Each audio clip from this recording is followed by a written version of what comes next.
Hi everyone, and welcome to Small Talks with My Wellbeing, where we answer your therapy and mental health related questions in 5 minutes or less.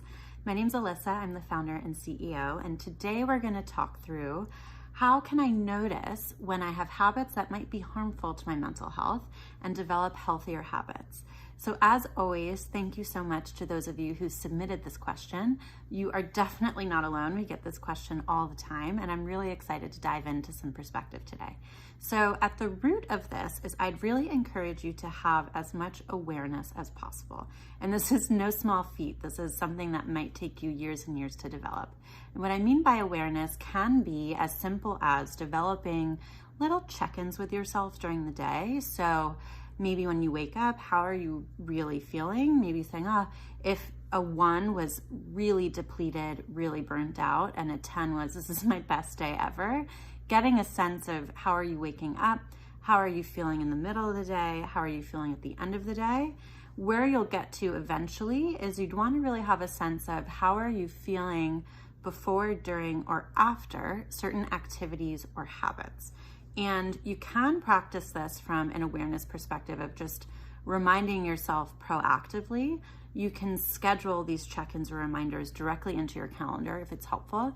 You can also use something like a bullet journal or something like a written on paper or app-based check-in system so that you can really start to see the moments where you're feeling a little bit off balance or a little bit extra stressed or a little bit extra pressure. What is happening right before that? Maybe during that, or potentially right after that. And what you might start to see is that there are certain interactions potentially with certain people, potentially around certain topics. So it might be a particularly concrete task. It might be a particularly performative or interactive or presentation-oriented task. And what, as at the root and the common thread of all of this is you'll start to notice patterns. So truly, it might be a certain time of day, might be a certain amount of sunshine that you've gotten or haven't gotten, something that you've eaten. And what you'll hear in all of this is that it does take some proactive commitment and some work. And accordingly, it can be easier and more supportive to do this work in partnership with another.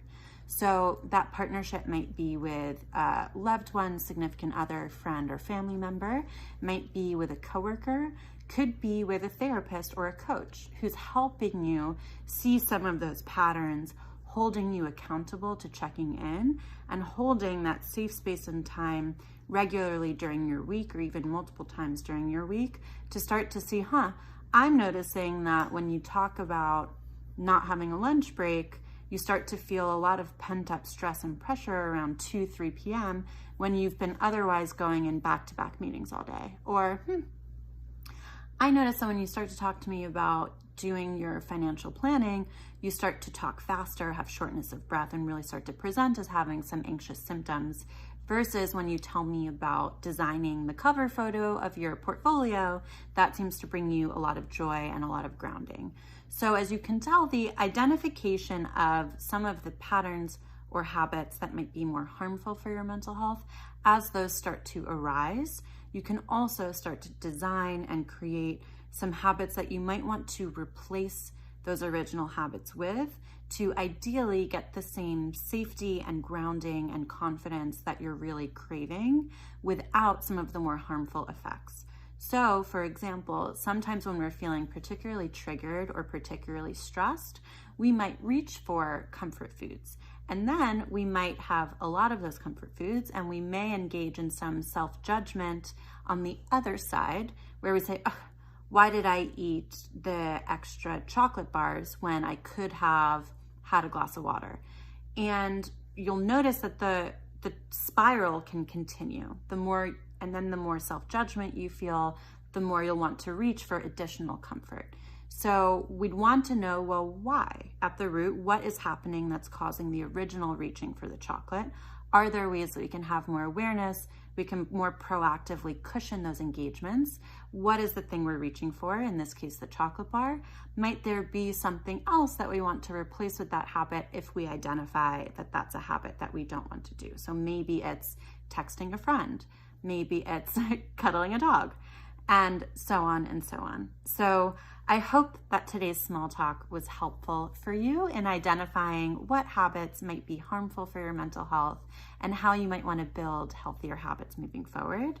As always, some housekeeping. Keep your eyes peeled in our stories for the question bubbles so you can submit the questions that you most want answered. And stay tuned as additional small talks are featured 1 to 2 times a week that answer your mental health questions in 5 minutes or less. So good to see you today and really looking forward to reconnecting soon. Bye.